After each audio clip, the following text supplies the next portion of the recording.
they make Africans feel like they're superior to African Americans, similar to like in the UK where they would say Africans were like more intelligent or productive than the Caribbeans who'd been there for way more years than us.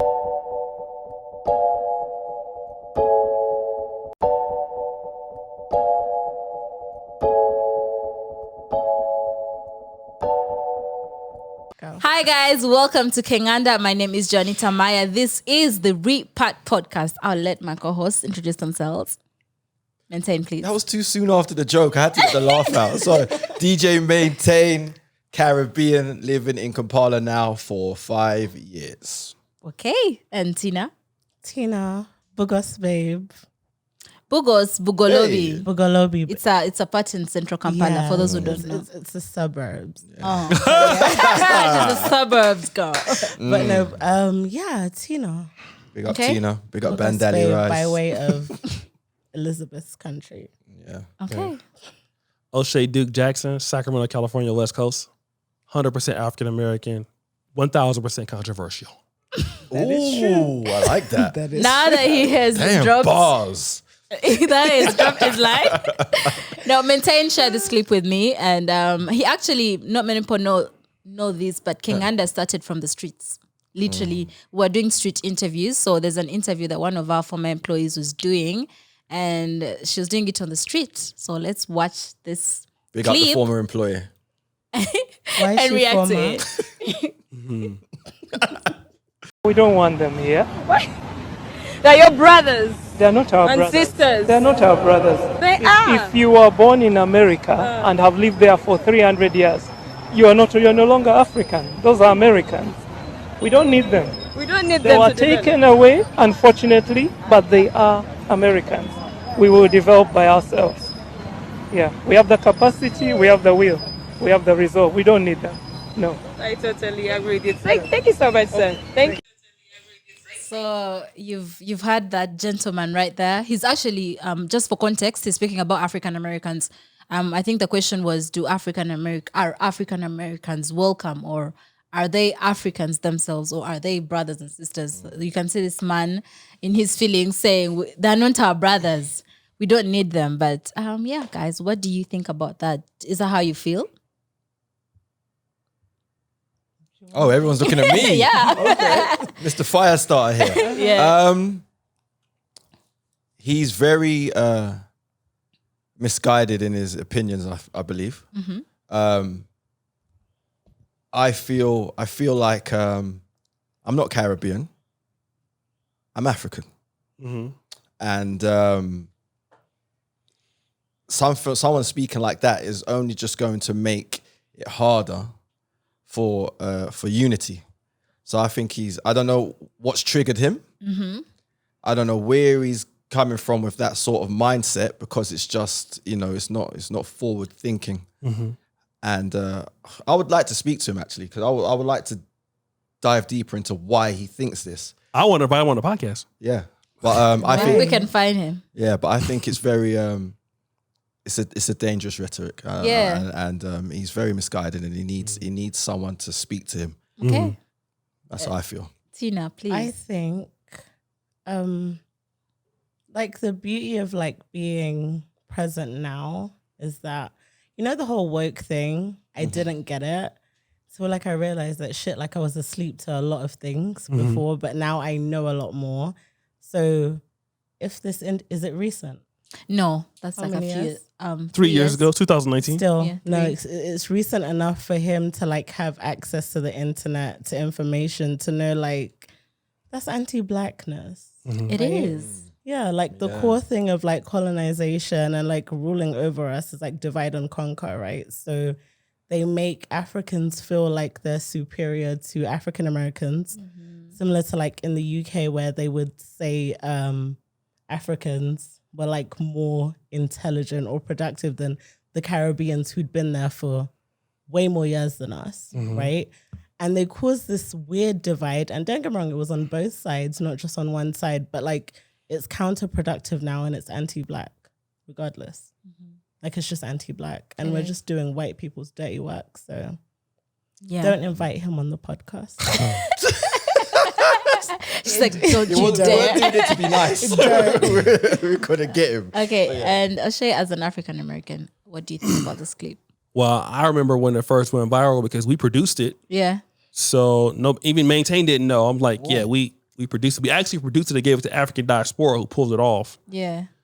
So let me talk about some things I like about what he was saying outside of what he was saying about us. He was like, we'll develop by ourselves.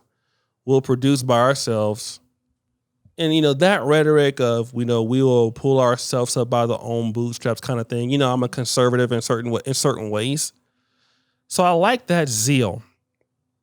Then the reality is, okay, if that is the case, and this is no offense to anybody from Uganda or anybody else, where's the evidence that if you're saying that you will do that, then you need to have some stats to show that you are doing it. Okay?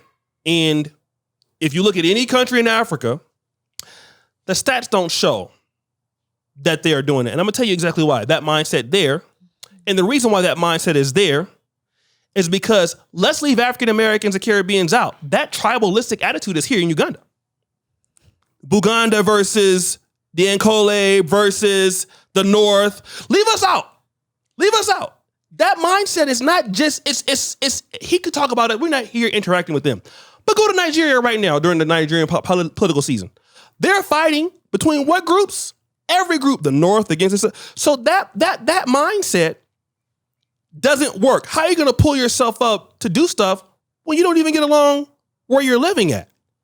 And so to have that smoke for another group, the Caribbeans, African Americans, that's fine. But you got to be able to prove what you're talking about. And a lot of Africans who talk like that are even African Americans. We got the people that in our community that I was one of them. I used to say the same thing about Africans to a certain degree because we used to have that little beef. But when I realized like, oh, we're better as a group, it changed my mindset. Mm-hmm. But the reality is this. In our community of civil rights, we had Stokely Carmichael came from the Caribbean. We've had Sidney Poitier. We've had so many Caribbeans that fought for civil rights for blacks. Wasn't Malcolm X half immigrant as well? Yeah. Yes, he's at least 3/4. And we've also had, those people that came over from the Caribbean and jumped in our community and developed us. So it wasn't just African Americans by themselves. We had Africans too. We had people helping us. So I think when you think like that, you sound silly on both sides because, let's just say New York City. A lot of people that are from New York City are not really from there. Atlanta, same thing. You have people from North Carolina, from the country, that came to New York City and saw opportunity and developed Black New York. Or people from Haiti that came in and developed Black New York in the 1920s for the Black sectors. So I think thinking like that, and then let me just say this before we pass it back. What about the other people in the interview that said, oh, we love them, they can come? See, we're focusing on this guy. And that's what blacks are going to run with in America. Oh, you see how they feel about us. What about the other people? Most people that think like him, nobody cares about. The guy probably doesn't even have anything, to be real. This is a guy that nobody cares about in Africa. But the people that care about what you can do, hey, most Africans is cool. If you can do what you're supposed to do, everybody don't think like him. But what we want to do is because of the divide we have, oh, see, this is how they feel about us in Africa. This is one person who knows what you're talking about. Mm-hmm. And we need to understand that the world is bigger than that. That's all I want to say for right now. Yeah. Tina, I saw your face. Yeah, you was making faces. Oh yeah, we notice everything. So my only thing is, you said it's just him that thinks like that. As much as I want to agree with you, I didn't say it was just him. No, but I mean, it seems like it's like a isolated view, right? But it's more common than you think. Really? Yeah, especially here in Uganda, it's super common to where but not just in Uganda, but Africans in general. Oh yeah, right? For sure. The way we've been given African American content per se is media. They're athletes, they're entertainers, but they're not intellectual. And the reason that they don't achieve the things that Africans achieve, for example, like when you look at the States, right, it's Nigerian women that dominate everything, right? So they make us think that, oh, it's because Nigerian women are way harder working than African American women. But no, like when you put things into perspective, right, it's hyper visibility. Obviously, Nigeria is huge. Yeah. So you're going to see more Nigerians achieving things, right? And then also at the same time, there are like blocks in place for African Americans that aren't there for foreigners. Even like in the blackness, there's levels of blackness, right? So like in a foreign land, it's similar to like in the UK with Africans and Caribbeans. Because they'd been there before us, there were limitations that they were given that like the new migrants weren't Very good given. point. So then you'll see the African migrants come into the UK and achieving super duper things, or like what the Somalian community has been able to do, which is amazing.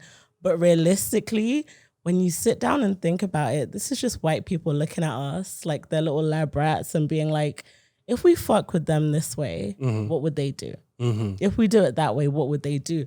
So I think when we realize that a lot of these things are just anti-blackness, they're not our thoughts, but they've been programmed into us, then we'll be good. But I hate the way like, and don't get me wrong, I'm very proud African. I love us for real. But like there's an arrogance that we have. Like I remember talking to this one guy and he said, right, because I'm passionate about blackness. This guy was Ugandan. Okay. He's from the east and the north. And he said, right, we're in a group, right? And it was karaoke random. People are singing, some white guy is singing some rap song. And then everyone's like, is he going to say the N-word? And then this guy says, oh, even if he does, it doesn't matter. So all of us look at him like, are you okay? It does matter. He's like, no, because my ancestors weren't slaves. If anything, they probably owned slaves. I said, sir, A Ugandan at that. a Ugandan. I said, sir, that's not a flex. Keep quiet. Like no one wants to hear that. But genuinely, that's the mentality we've been pushed into, is thinking that we are superior. So it's divide and conquer, crabs in a barrel. Those are the two main, especially in Uganda. If you look into like colonialism, the way they colonized us was divide and conquer. Yeah. Because you'll say tribalism, right? But prior to the white man, Ankole, Bunyoro, Was Butoro was all one kingdom. It was the Chwezi was one kingdom, I kingdom? think. Yeah, it was. Yeah, It was, no, not a kingdom. Sorry, it was an empire. Yep. We started iron welding before anybody. We were the most developed in Africa at some point. And then white people came and said, this is this. And then when they had colonization in Uganda, when King Kabalega, when he tried to fight against the colonizers, the punishment was, we're going to detach your entire kingdom and then leave you alone. Do you see what I'm saying? So that's the Uganda that we have now, where the North has been, they do most of the labor, with no offense at all. It's just literally the trickle down from colonialism, right? Yeah. The East also do some labor in a sense.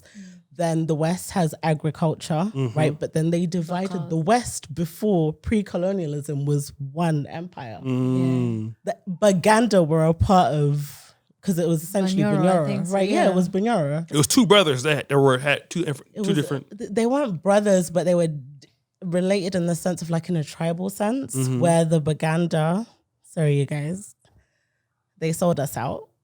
But then they realized they messed up and tried to come back, but it was too late. At that point, the white people had already, and that's where the Asians were now brought into Uganda. Yeah. Once they realized like unification was happening amongst the people that had separated, they said, we need someone to administrate who isn't one of them. Okay. Yeah. That's how now. So like even that thing of like when people are like, oh, Asians are the best businessmen in Uganda, I'm like, do you understand the systematic like advantage they were given over everybody else? Like it doesn't make sense. So all this, we don't need African Americans. It's just anti-black. And the moment we stop doing white people's dirty work, we'll be fine. Yeah. Wow, it feels like a history lesson. Man, she built it up. Yeah, brother. I love that. You know what? I'm going to go Oh, no, back to because my I'm a history. Munyoro, so I'm passionate you're about this Munyoro? shit. Yeah, I'm Yeah. Munyoro. My mom's a Munyoro. What's your so I'm purple? Sorry. passionate. A Kiki. Oh, Takiki. A Boki. Ole Aboki. Yeah, What's sorry. a Boki? Just They try to take it from us. Can you imagine? But I like that you say that. I think he seems pressed. You know, and like you said, it's anti-blackness and the fact that I think he's also not that exposed. I know you said 2019 is not that long ago and whatnot, but you'd be surprised at what people are looking at on their phones. It's not everyone's using their phone to educate themselves or to see what's out there. You know, some people don't even like try to get their passports. You know, it's just like they're stuck in Uganda and that's it. Do you need a passport though when you can literally pick up your phone? Yeah. Be in New York. But the be in idea Antigua, is, like, at be least if you have a anywhere in the passport, the world. potential of you seeing other places is there. It's just that people are just stuck to one thing. It's like, oh, just like entertainment. But now you can and travel their in your songs. hand. Yeah, true. You can have no passport. There's guys in the village that know so much, so there's no excuse for him. Yeah, He's just anyway, I'm trying to lay him down slowly. No, I think someone like him. Yeah. If he even is using the internet, Yeah. is not going to look on the internet to kind of discredit himself. He's going to look for more things to help support his agenda. support his views. Yeah. And and that's why the internet's a dangerous place, because you can be blinkered and you know what I mean, like, and just be looking for the negative stuff to push your own. Exactly. And agenda, then also you speak know? about the fact that the media also only pushes out the negative stuff. Like As we know, every negative gets more time I clicks. wake up, I literally see a post about gunfire and shooting and whatnot. It's just like, is that all I need to see? Like, I'm sure there are other things to it. I literally had to stop putting on the news in the morning. When I got to work, I just looked at, when I lived in London, I just looked at, okay, is my train running? Are there any delays? Is there a jam? Okay, cool. But can I that's what I ask, did. O'Shea, do African Americans want to be our brothers? I mean, you have a mixed opinion on just the same thing. And I think that the ones that do are the ones that do. Number one, here's the situation. I think let me just go back to when Milton Obote, the first prime minister, and then the Honorable Kabaka, the first one was what was his name? The one that got deposed. No, not Kabaka, Mwanga. Mwanga. Who was before Mwanga? Yeah. Mutesa the Oh, yeah, second. Mutesa, yeah. Gotcha. So Mutesa the second. Not the Ugandans not knowing. When Milton Obote got married, he was I think that Milton Obote, based off of what I've seen from the economy in Uganda, he was the best president economically that the country's had, even despite his problems. He vacationed in Accra, Ghana, when he got married. That was Kwame Nkrumah. So Obote, Kenneth Kaunda, and Zambia were very influenced by Kwame Nkrumah.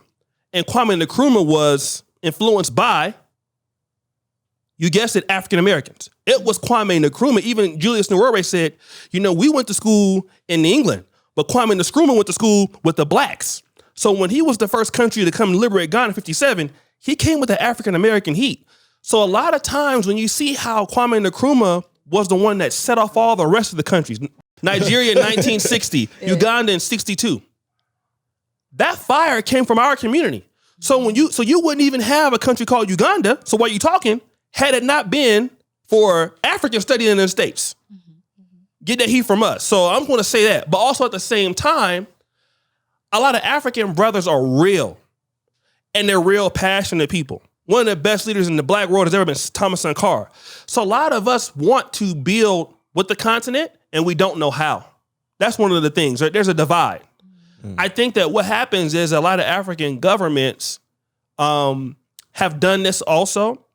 And this is another reason why I want to talk about George Ayete, who passed away. African governments give us from the diaspora, when we come here, the royal treatment. Things are easier for Black Americans, and local Ugandans can see that, and local Ghanaians see that, because these are regimes that are corrupt. But when it comes to the diaspora, we're favored because we don't know them, right?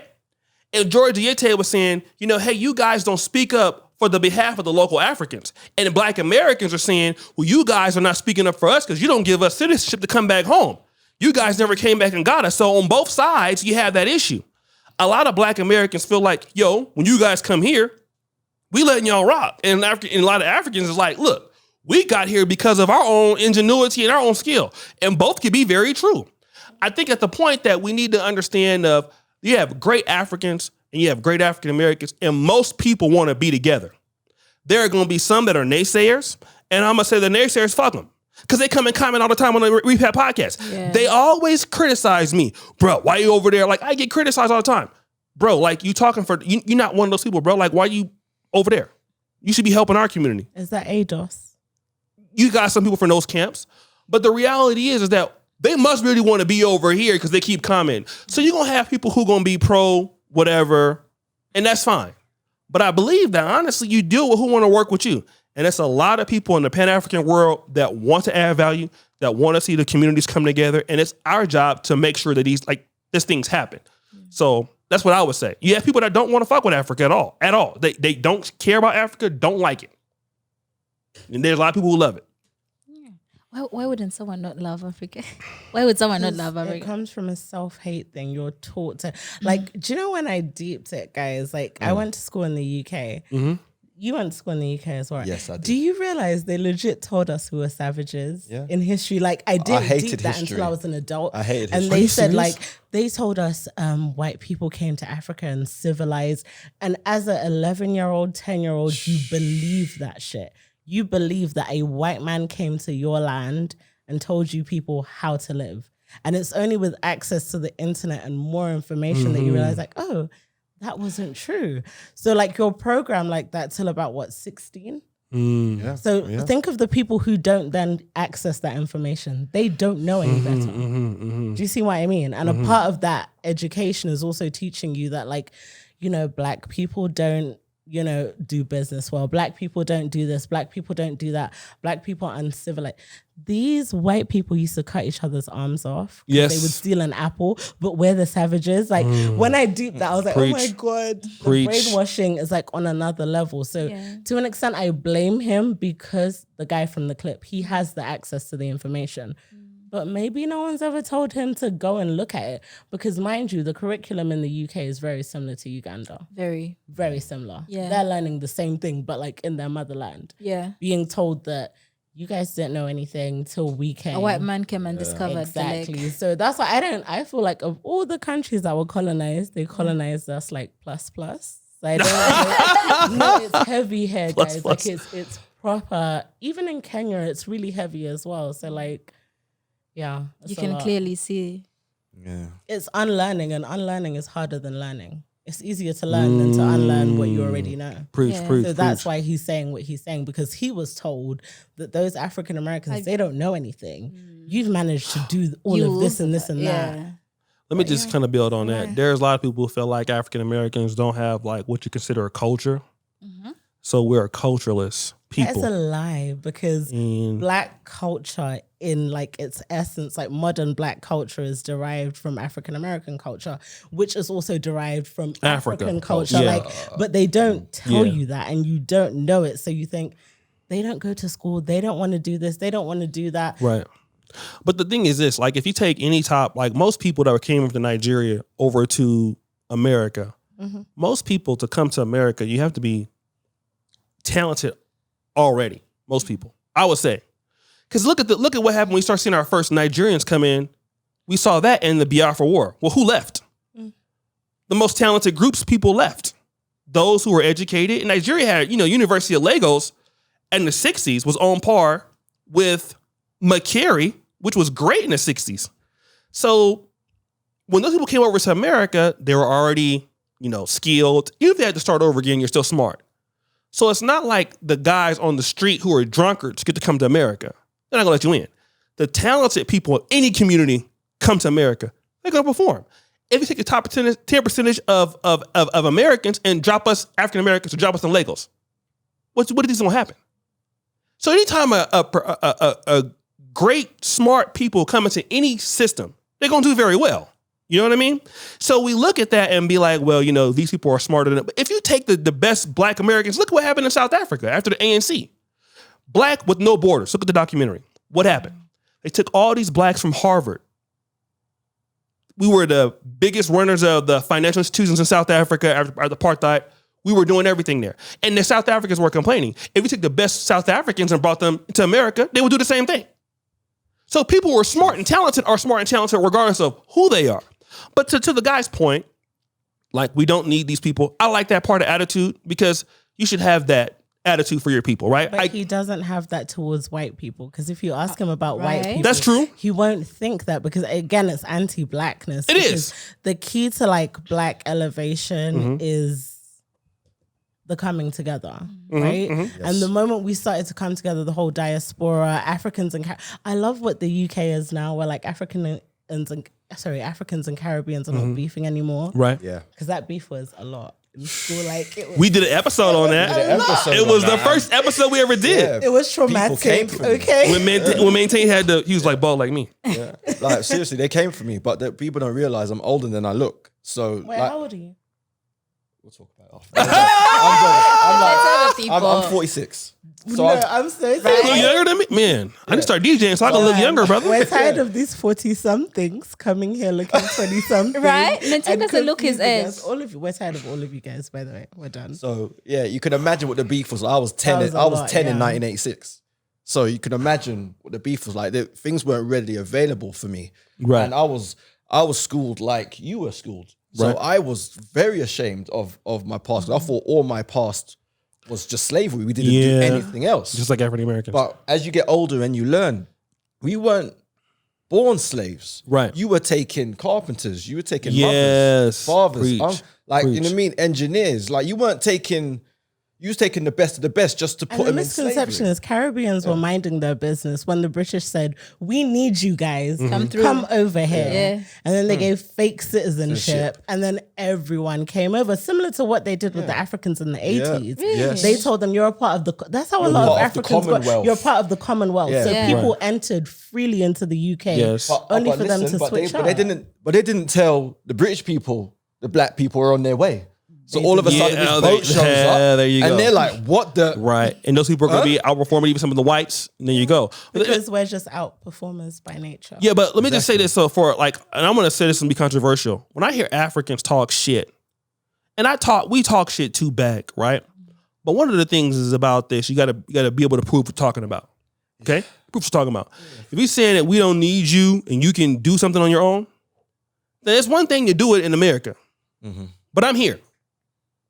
You can't talk that shit to me if I'm seeing what's going on here. Because when I was in Lagos, no, I'm just gonna be honest. I was in Lagos, I've been in Rwanda, I've been there. So when I see things and you're running your mouth saying we don't need what you got going on, and I see that you in certain pockets, well, what are the Lebanese doing here? Are the Indians doing here or whatever? But I see you living real good in America. Voices of Africa just talk about the millionaires in Africa. Great documentary, beautiful. So, but then what about, and those people I'm gonna say like in the diaspora that talk like that, those are the main people who don't do nothing for the folks here in Africa. I'm just gonna call it out. A lot of rich diasporans or rich people in Africa don't do shit for Africans, period, but they run their mouth talking about whatever else. Same thing in Black America, but you don't do nothing. So now if you're talking about we don't need you, if you're gonna have that thing, right? And if I see that your country is in this situation, I'm not even going to I'm going to you. You're the one running your mouth. And most people who run their mouth like that don't got no receipts at all about what they're doing. You're not doing a So the people who talk the most shit like this guy don't do nothing. But all you do is cause chaos. So that's what I want to say, because you have so many, even America, you have that stuff, African Americans talking about Africa. We talk about them too. Don't get me wrong. Like, I got called African booty scratcher. We roast each other fervently in America. But when you say you ain't doing nothing, Niger pride and all that, okay. Then when we go to Nigeria, then we should see some evidence of what you're doing over there. But you ain't gonna see the evidence because you're just running your mouth. Same thing with Black Americans, do the same fucking thing. Run their mouth all the time. Oh, we African Americans, we ain't that cool with y'all. But you ain't doing nothing for the African American business community. You won't even support the African American business community at all. So the people that do that just run their mouth and don't do nothing for their people. They say they're gonna help. That's the issue.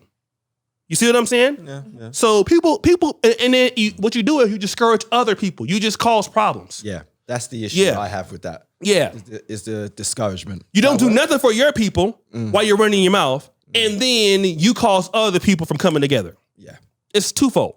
Well, I would say if a Ugandan woman said that, I could stomach it better, because statistically, like, Ugandan women are outrunning all business people in Africa. Mm-hmm. They're doing the most business statistically. Uh-oh. But again, But why would you stomach it from a woman and not? because factually it would be true, right? Like, we don't need you. We do it for ourselves. For the Ugandan women, that is true. Okay. Like, for the Ugandan woman, that is a fact. Like, married, unmarried, single parent, Yeah. 2-parent household, like, Ugandan women, in terms of the majority of the economy is generated by Ugandan women. So if it was a woman saying that, facts. But again, this is a man. I see what you're saying. Okay. Who statistically isn't doing all that great, but he has a lot to say, and there's a lot of hate. But then I guess maybe it's resentment and frustration and all those things. Lack of exposure. No, you babe. I promise you. With the internet, let me tell you something. Even you can get a 60K phone. Tina, when you're on the streets, when you're doing these interviews, you get to interact with so many people. Like, Trust me. Exposure. Just because people have a phone doesn't mean they're exposed. They're not exposed. But you heard his little accent. Come on, he's somehow exposed. No, that was not accent. There was like a small, like, I've been to Garden City accent. Like, there was a small one. Like, and you can clearly see he was walking on the streets in the heat. So he wasn't in the best position. But in general, the pull yourself up by the bootstrings thing also is anti-black, just so everybody knows. He's just a hater. Someone in the comments was saying they probably denied him a visa. So he's definitely. salty. And the US be denying visas, so it makes sense. Yeah. Anyway, guys, what are your last remarks on this particular topic? That sort of point of view is damaging. Yeah. And it needs not to be happening. And we need to come together. That's my view. And Tina? Black unity, like, period. Everything else is anti-black, and I'll be damned if I do the white man's. It needs not to be happening. And we need to come together. That's my view. And Tina? Black unity, like, period. Everything else is anti-black, and I'll be damned if I do the white man's work. Bidding. I hear that. Okay, Ashay? So now, let me also say this before we close. People who are like that, I don't want to always, let's say, blame them. Because on the other side, I'm just going to, he is at fault. But the black diaspora, we don't offer a lot of value to each other. And that's when good fences, like there's a quote in America, good fences make good neighbors. So if I want somebody to support what I do, I need to be offering value. And that's what we need to do. We as a diaspora, we need to be offering value. In Africa, it needs to be offering value backwards and pulling we got to all do more. Because there's one thing for me to vibe like, oh, Africa, oh yeah, Africa Day. Ubuntu. And then we're not doing anything. Like my kids still got to go to the white man for summer jobs or stuff, and they can't come to you. Right? We as men, we can't take care of our women, or we can't offer value to our diaspora. We're lying and we're cheating and we're frauding and we're doing everything that makes black people frustrated with each other. Now, for a brother that feels like that, or just even people that's just tired of being black or working with black folks and all together, that's a part that we need to improve. You know what I mean? It's more to say like, well, I don't want to be, saying this rhetoric, but what are we doing to offer value to somebody that says, okay, well, people gonna feel whatever they want to feel. But if he sees something that, let's say that our group is doing, or if we see what their group is doing and it's, oh, okay, they're actually trying to work with us. Like, okay, I felt like that before. Like I used to feel very similar to him. I love Africans, but I used to have some viral videos like getting at Nigerian Americans talking shit like, hey, you know what I mean? But when I came to work with, Africa, and my mom is a very like, look, hey, watch those people over there. They're not our people like that or whatever. But, because she was like, look, how we got a little beef going on and they don't like you like that. But she never been here. She don't know. She's talking about something, she's being ignorant. But now after seeing here, she's like, oh, okay, now I felt comfortable. I want to come. Because, mom, even the Nigerian or African war between African Americans going on when they first started coming over during the Civil War in the 60s. That was big then. So the beef that's coming out now has been going on for years.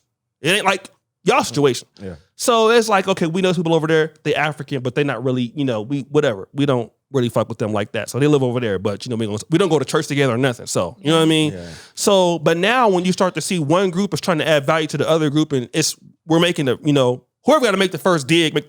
Okay, here's what we're doing. All right, let the diaspora come on and help. Then you can change the narrative. But if you don't have nobody doing that, somebody giving first and somebody giving back, we're going to always have these problems. So that's why we have this podcast with Ugandan, British Caribbean, African American, because this is what we're giving to the world. You know what I mean? And then building the community. I was talking about that the other day to Tina for like 3 hours on the phone. So once we do that, then we can change the minds. But if we don't offer anything, we will always have people that feel like him.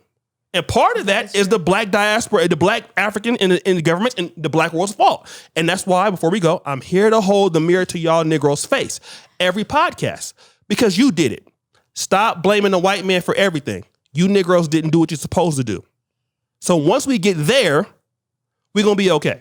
Okay. But can't we just blame white people No. for everything? Because they are to blame for everything. No, you Negroes did it. I'm gonna hold the feet to the But why fire did they every do it? podcast because they did it, and I'm not going. I've been living around y'all all my life. I got a PhD in Negroology. You did it, or you didn't do it. And you the only ones that can change it.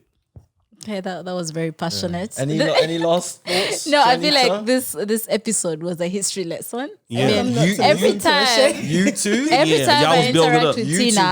I'm like, Amazing. oh God, I need to go back and make research on this and make research on Right? that. But that's so beautiful. That's so nice. I feel like if you're watching this and you want to go and do a little history dive, you should by all means. And I think my last remark would be the fact, I feel like if you're black and I'm black, you're my brother. Like it's all Thank we're you. That's brothers. what it is, Like I feel yeah. like our ancestors crossed paths somewhere and they were bumping and grinding together. Somewhere. They was definitely doing that was because you doing Negroes is good at bumping and grinding. If you can't do nothing else right, y'all do that right. You can drink some liquor and fuck. That's for sure. No, I meant DJ. dancing. When I said bumping and grinding, dancing. Dancing. That too. Look at you. With no condoms on, we know. No, I meant dancing, guys. This is PG. But tell people where they can find you. Yeah, DJ Maintain all social mediums. Tina Graham. Shit. TEENAH Graham. Mine's is you Negroes are accountable. Or you Negroes are unaccountable on Instagram. At Mine is anti-blackness. at you google.com. Negroes are unaccountable. At blame the white man for everything on Instagram. Guys, Guys. we will work on our share. Yeah. Give us a month. No. Maintain has given No. up, but yeah, make I've sure been you dealing with y'all subscribe. Negroes for all of my life. I know you coming and O'Shea's going. projecting. I'm not going to stop. Ignore. Every time I came back to the podcast because you Negroes didn't do what you're supposed to do. So I'm here to remind you, until I die, I'm going to be on your Negroes' neck every time I come on here. You did it to yourself. That's what I'm going to say every time. Okay, thank you. Subscribe to the YouTube channel if you want to hear more of this. You Subscribe. NegrosBeLying.com.